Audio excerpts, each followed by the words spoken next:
Gondwana Records podcast. Gondwana Records podcast. Welcome back to the Gondwana Records podcast. This episode continues our deep conversation with Milo Fitzpatrick, bass player, composer, and one of the founding members of Political Quartet. Milo has just released Sierra Tracks, the expansive and cinematic new album from Vega Trails, his chamber jazz project. I'm your host Mari from Gondwana Records, and it's been amazing connecting with Milo, now based in Madrid, to explore his musical journey.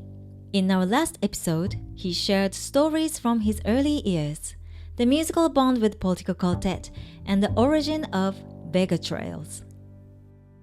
The idea of kind of forming an ensemble for this just seemed to kind of fizzle out, it evaporated. And I would just basically get into this corner, just stare into the wall, play these kind of bass parts, and then hum a melody on top. And I would just record everything onto my phone. And I don't know, I think at one point I just thought maybe I could just do this, just me and one other person. In this episode, we focus on his latest album, Sierra Tracks, how it came together, the inspiration behind it, and the sounds that shaped its expansive soundscape. And as always, we have a Q&A session at the end of the show. Milo will answer questions from his fans. So stay tuned. Gondwana Records podcast.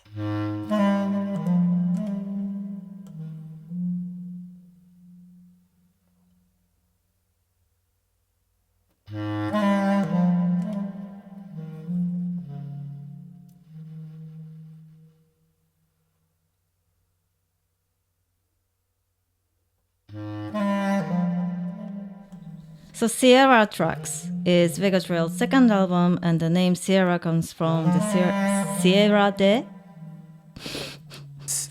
Guadarrama, yeah.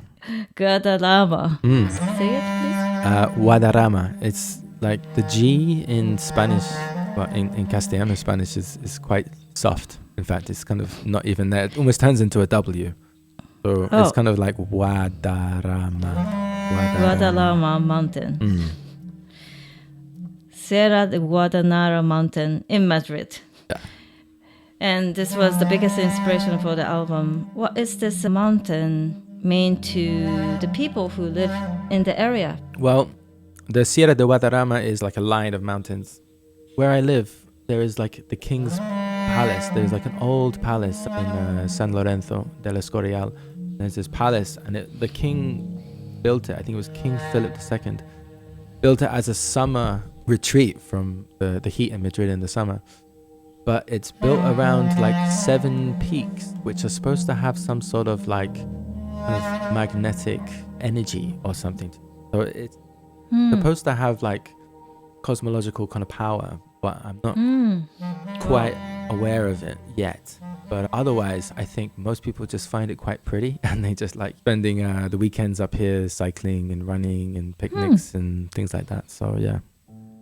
Do you go there a lot? Like, how did this become your inspiration to this album? Yeah, well, I go like running or walking almost every day, usually after I drop the kids off from like the morning madness before school. I just need like this period to like decompress. I usually go for a run or a walk.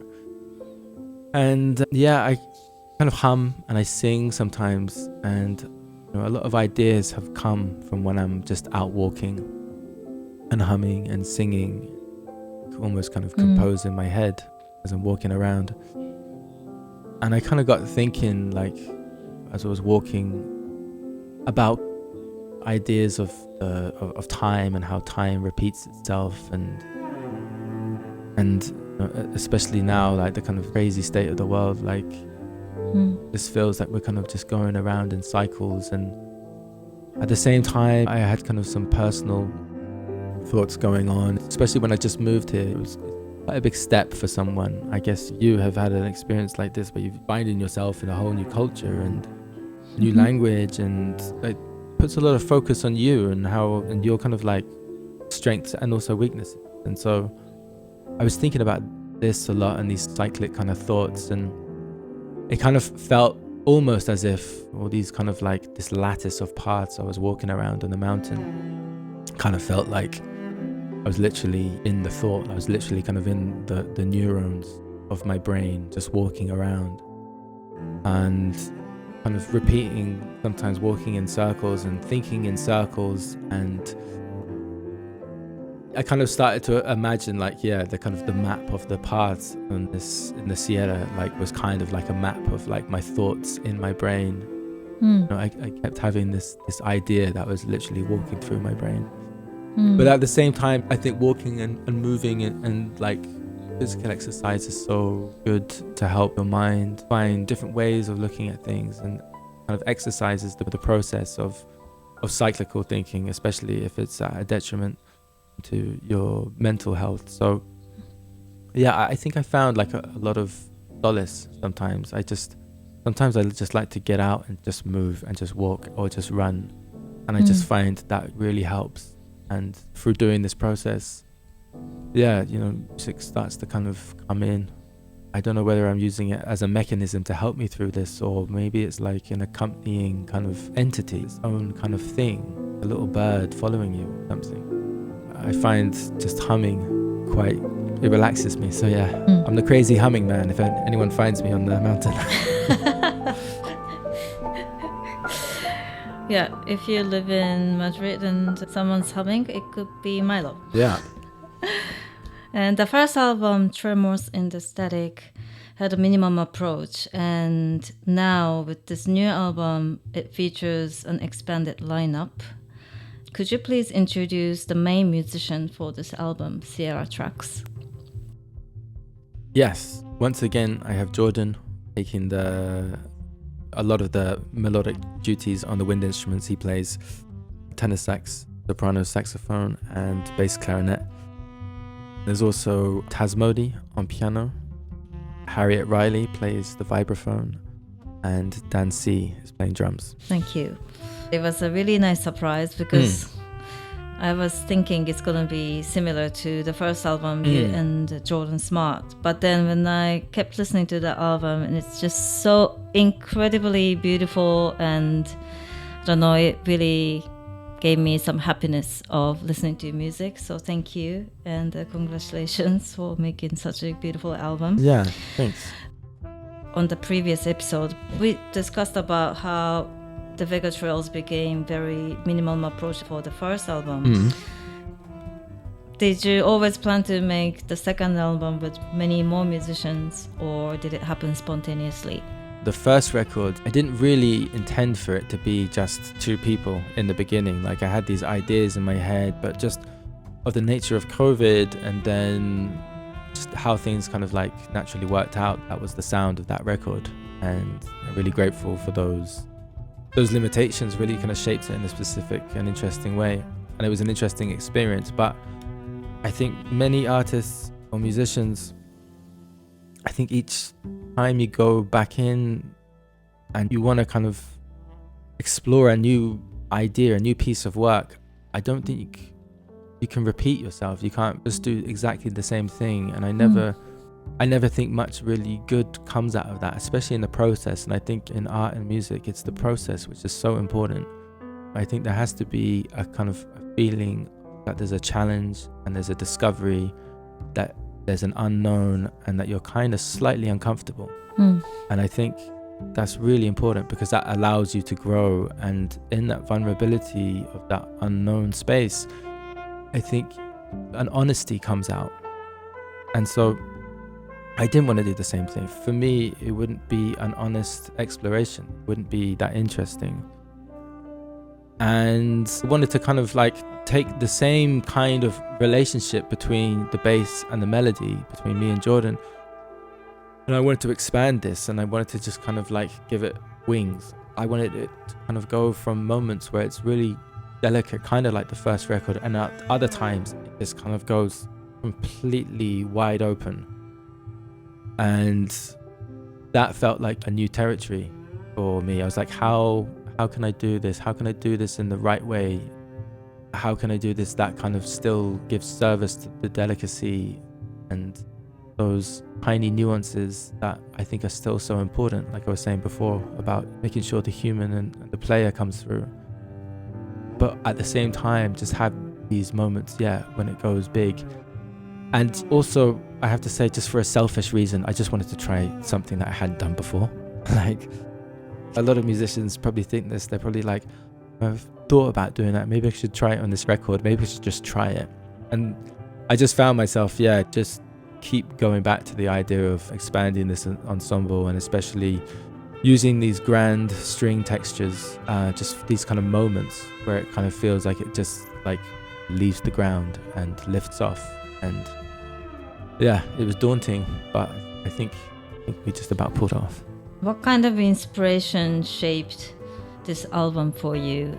There's some amazing huge views, and the grandness of the landscape definitely kind of has this powerful effect as it does on people.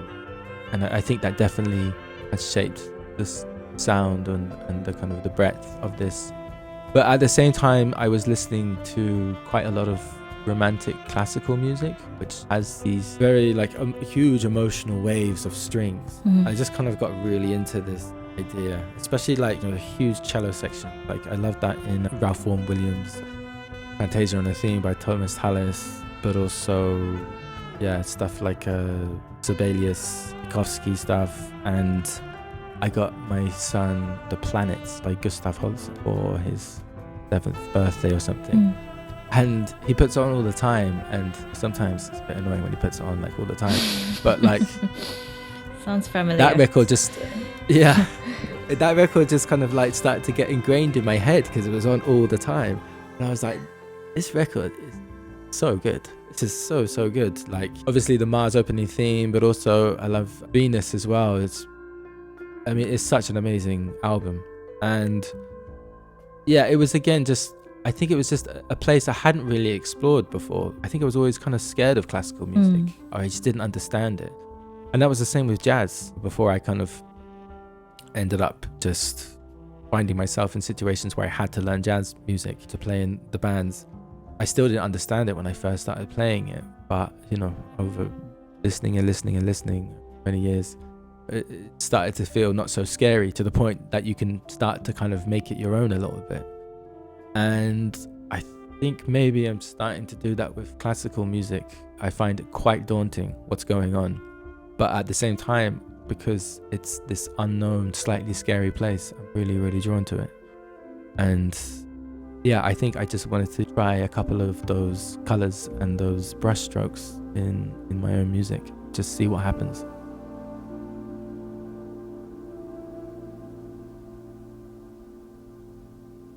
Gondwana Records podcast. Largo, the opening track of the album, it just really set the right feeling and right space for the listeners. As soon as I hear the first sound, the string comes in, I get transported into completely different space. And I feel like that really sets me in to listen to the whole thing. It was like the keystone of this record. I had it in my head. It's very rare that I have a tune so completely in my head. And often when you go through the recording processes, tunes or ideas don't end up how you think. And that's fine. You have to kind of be able to let go of that.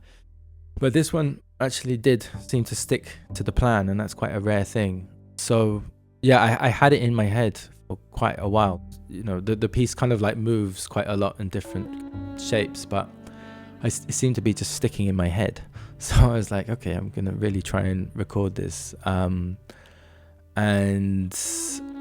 it opens up with this this kind of harmonic cello part, which in the beginning I just wanted to kind of create a kind of introduction, just something kind of light, but I ended up kind of subconsciously, I think, imitating a call of trade that happens a lot in countries of Spanish culture. They have these many different kind of trades go through, especially the small pueblos and stuff, like a fruit seller or a bread seller or someone who just sells gas canisters. They just bang their can. But the knife sharpeners play like a panpipe, which kind of just plays the harmonic series, like. In fact, in the beginning of that film Roma, which is about the maid and the family in Mexico, the opening sequence, you hear that panpipe kind of sound. And I ended up just doing this on the cello. I don't know if it was like exact kind of like interpretation of what I was of hearing these sounds in the street, but it ended up coming through. And yeah, that kind of really felt like it was starting to root this kind of music into a place in a way, this kind of like nod to the sound world that was around me. String parts, they kind of came together through the help of Hania Rani. He was doing some recording in Warsaw for her own film music projects, and at the same time I was looking for someone to kind of record these strings. I didn't really kind of know many players, and I didn't know how to get this many players together and set up the session and everything. And the manager kind of told me, oh, Hania's going into the studio, maybe you could like share the session, or he could kind of hook you up with some of the players. And I wrote her an email. I said, this is my situation, I don't know if like, you could help at all. And she wrote back, he was just so gladly helpful and was just so positive about kind of being a part of it. And yeah, she sorted out the studio and the players. I gave her a list and she was just like, hey, it's a big list. But didn't faze her at all. She was like, let's do it. She was up for the challenge. So it was so nice to have her behind that part of the production. Got the date and the players and the studio. And yeah, then I just had to frantically finish the parts, I think in a month or something. I had to write them all out and check them all. And yeah, that was quite a nerve-wracking day.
When the opportunity came and Hania said, let's do this, like, here's the date, this is the studio, I was like, I got kind of totally focused, and it wasn't a long session that we had, so I kind of like wanted to get the most out of like the players, and I had to really look at the tracks and think which ones can really benefit from this, because I didn't want it on all of them. I just wanted it on these moments, to make these moments happen in a particular kind of way.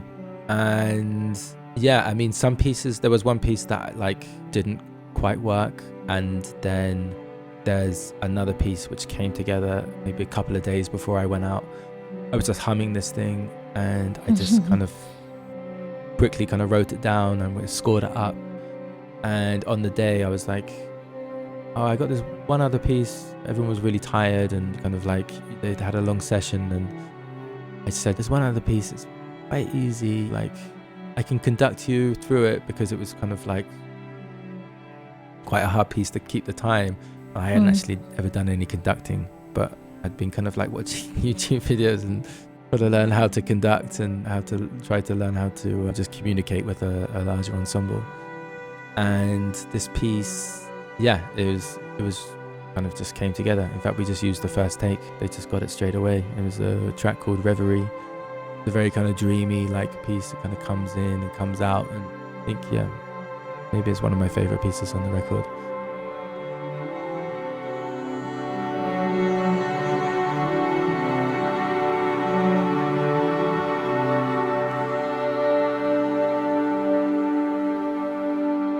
It's just those moments when stuff happens last minute or surprises you. There's something in capturing it, but also, like I said before, about the experience.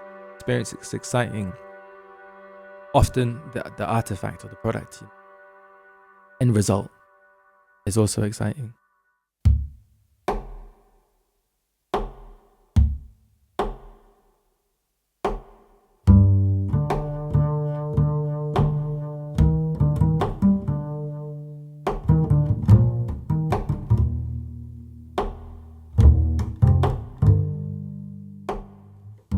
Talking about experience, Sleepwalk Tokyo is a music based on your experience being in Tokyo. Yeah, I wasn't there for long. Must have been like 72 hours or something. That experience was really impactful. Yeah, from Western culture and Western society, it's so different. It looks different, smells different, sounds different. It's just quite, potent on the senses. But yeah, I was there for 3 nights or 3 days. I can't really remember. But, I had to kind of come in and out because my wife had just had a second baby. So I couldn't stay out there like some of the other guys, had a bit of a holiday. Otherwise, I probably would have, hung out there a little bit more to see some more. But I had to get back. And so I was only there for 3 nights. And I just thought, like with the time difference, I'm just gonna keep on the UK time and just kind of stay up through the night.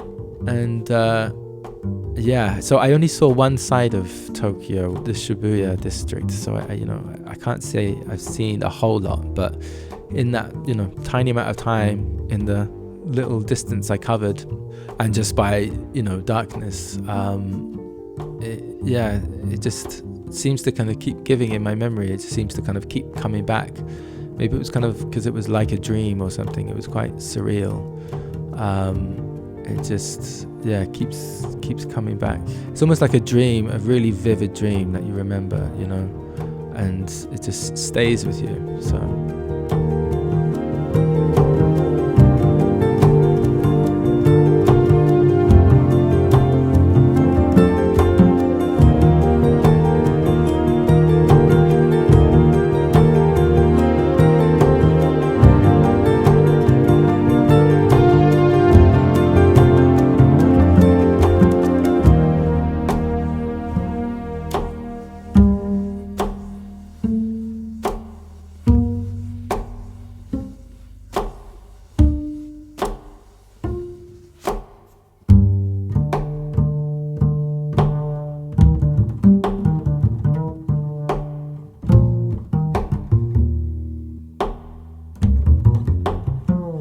Gondwana Records podcast.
Elis is kind of like the link, I think, between the two records in a way.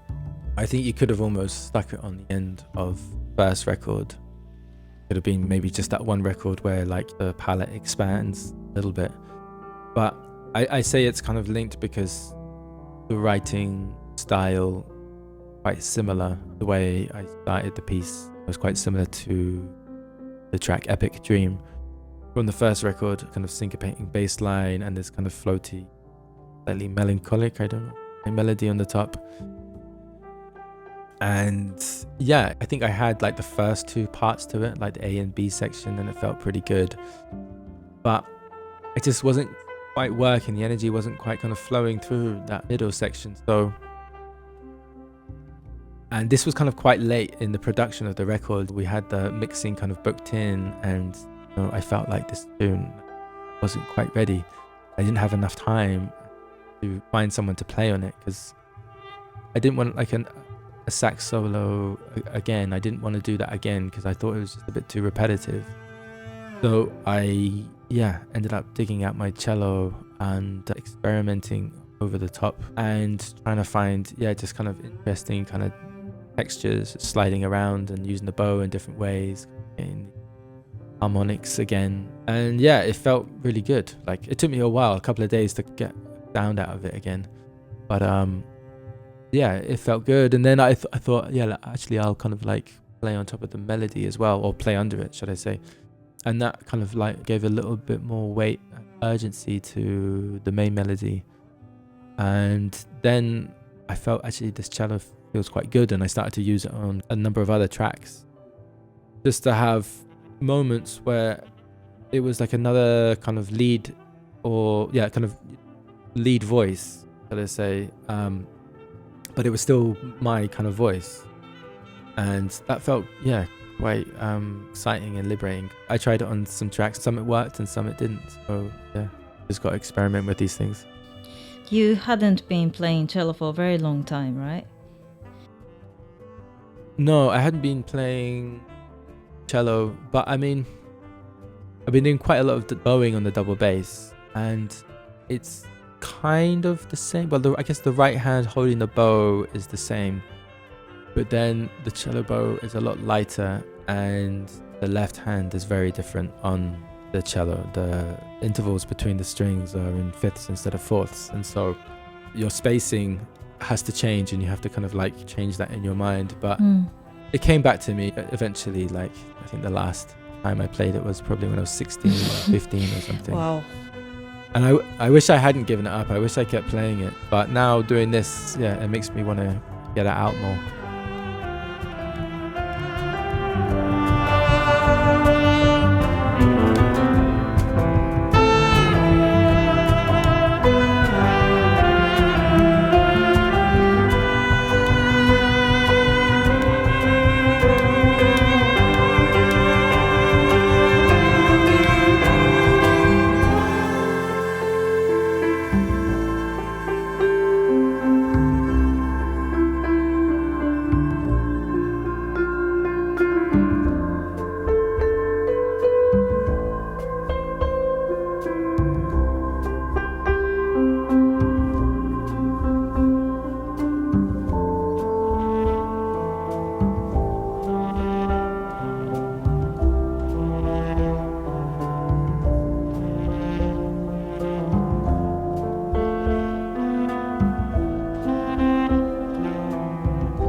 You played on the Sleepwalk Cardiff's album Super Killin', and now you had help from Hania Rani arranging the recording of the string section. You've been part of the Gondwana Records as a political quartet for a long time, but now with the Vega Trails, having your own project on the Gondwana, how do you find being the Gondwana family? How do you find being on this label? I'm super privileged and proud to be a part of this family of musicians who I think are all doing, amazing things in their own right. And I think the music kind of fits. I think, where a lot of the musicians are coming from and where they're trying to go is kind of the more or less the same kind of space, all in our own respectable kind of ways. I think we're not necessarily from one specific genre or another. I think it's something kind of in between, and those are always the spaces that I'm interested in. I love the work of Hania Rani, and I love the work of Sleepwalk Cardiff. I love those melodies those guys write, and I was really honored to be asked to play on their latest record. Yeah, I didn't have to do much. They didn't really want me to do much. They just wanted me to kind of, just bring a bit of the presence of like that kind of woodiness in there. But that was really important it was really kind of like eye-opening to see kind of like how they work. And, there is definitely this kind of less is more approach, and where the space is so important. Again, kind of like, what I was going for in the first record, and still, firmly believe like creating that space around those melodies, allows those melodies to just kind of hang in the air in quite a profound and unique way. And that was really nice being a part of only those 2 tracks, but I was really honored. And I love Hannah Keeve as well. I love like, the stuff she does on the piano, the way she prepares it and creates just like these kind of really interesting textures. Like it just feels like it's just another world. So yeah, everyone's trying to do something unique and interesting and go on their own explorations, in their own kind of way. So I'm really happy to be a part of, a community of musicians, who think like that.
You have some live gigs coming up as Vega Trails.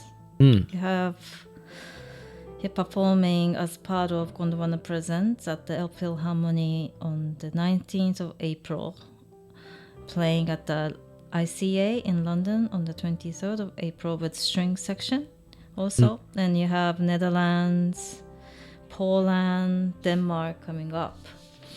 You excited to play this new Vega Trail sounds live to the audience? Yeah, the Hamburg and the London shows, we're playing with an expanded ensemble and some strings as well. So that's kind of like the closest I can get to playing kind of like the new record in its fullness. Even still, I would probably like some more musicians. And then we're doing some other shows, Poznan and Warsaw. I'm bringing Tasmodi along for those shows. Great. So we're going to be doing those as a trio. In the autumn as well, I hope to be doing these as a trio as well, because then I can just demonstrate more of the new record, and then we'll be playing some old tunes for the old record, and and then I always have some other things I just want to like play and try out. So yeah, it's fun doing new, old, and other stuff which isn't recorded as well. Cool. And some people are still waiting for you. Are you coming to play in Paris? Just thank you for your art and on the double bass. I hope to see you in Argentina. Your music reaches the very depths of the soul. Keep creating beauty. Any plans for US tour? Playing in Norway in 2025? Why no concert in Brussels? Are you coming to Paris? All these requests. I know. Demanding. My goodness. I want to go to all of those places. Yeah, it's just a matter of a time, and it takes a while to kind of build up the right way to getting to all of these places. We are playing in Brussels in the autumn, and all the rest of those places, we'll get around to it. Like I said, it just takes a time to kind of build up and get the routing right and sort out the kind of the financial side and whether we can afford it. But if I could, I would just play all of these places. And I'm gonna continue this conversation into Q&A. The question from Edwin. Your melodies sound very distinctive. Are you inspired by any culture to write music? I don't know specifically. I mean, I listen to like a broad range of stuff. Maybe like melodically, I do drawn to like the folk like melodies, like I said before, especially kind of Nordic kind of folk and fiddle music. I love that kind of stuff. I think anything I feel like I can sing, like I said before, I think that keeps coming back. And often that does come from the folk tradition. But in terms of like cultures, I don't know. I really like music from Sufi raga music and stuff like that. I love like the way they use like the scales, and then actually kind of like a lot of English and Scottish, Irish kind of folk music as well connects with me, but that's maybe because I'm just being exposed to it more. Thank you. Question from X-Tang plays strings. All right. What are the tunes you've been listening to lately? What activities inspire you the most? Tunes I've been listening to lately, I've been listening to this bass player actually called Petros Kamplanis, and his latest record is, I think it's kind of mostly like a trio, but he's a really interesting bass player, and I think he writes really nice melodies as well. He's very kind of drawn to like the space, but it's not this super technical type of bass playing or composition. It just has this kind of lightness and the space around it. I've been quite enjoying that recently. And what was the other one? Like activities. Inspire you the most? I don't know, like just being outside. I like to be outside, and if I could be by the sea, I really love swimming, but kind of not in swimming pools. Like I like swimming in the sea.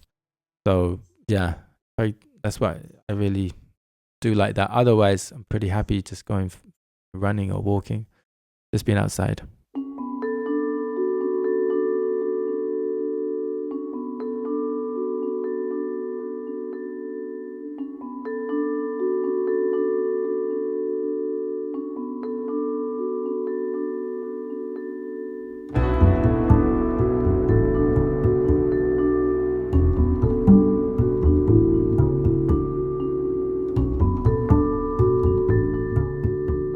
Talking about the sea, there is a song called Old Friend, The Sea, in the album. Yeah.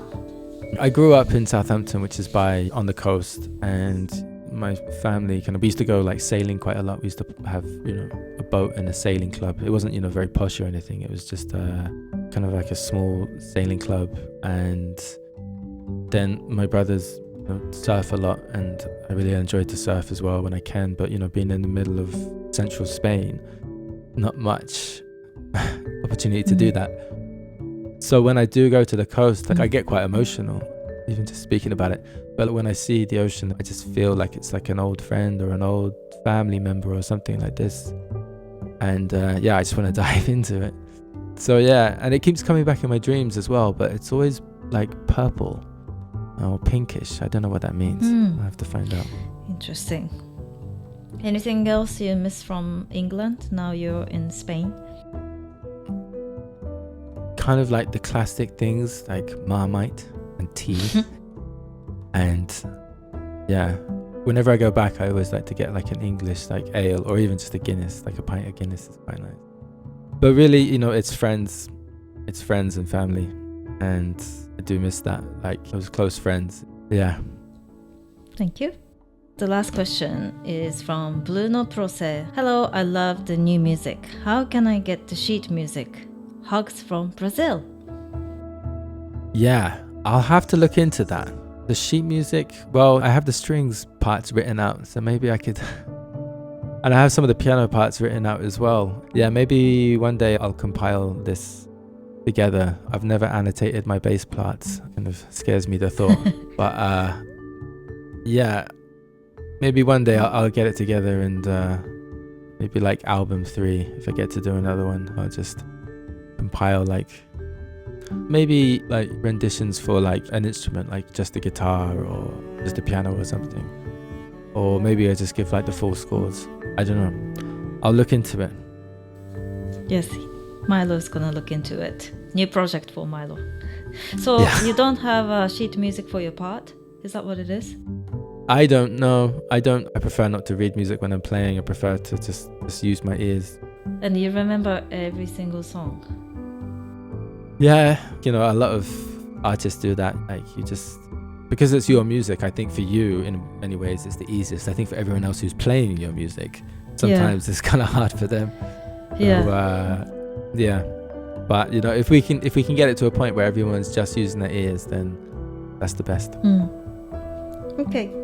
Well, thank you, Milo, for this interview. It was a pleasure having a conversation and hearing your words about your music. Great. Thanks for having me.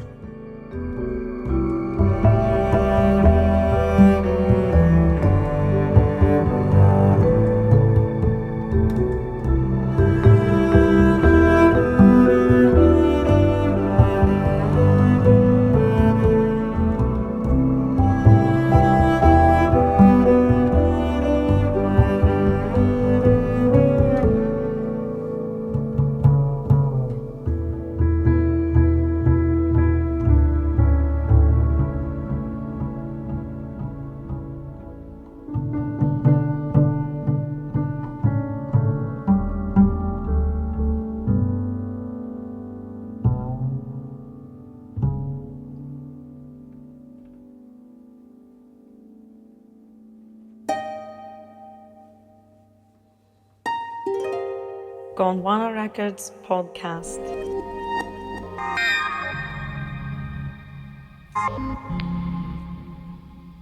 Coming up next in episode 17, we will connect with Seth Ford Young, based in Los Angeles, to discuss about his immersive project, Phi Sonics. You can also listen back to other episodes with Spenbo Kardup, Jasmine Myra, Kieran Rose, Hania Rani, and Matthew Hoso. Thank you for listening, and see you very soon.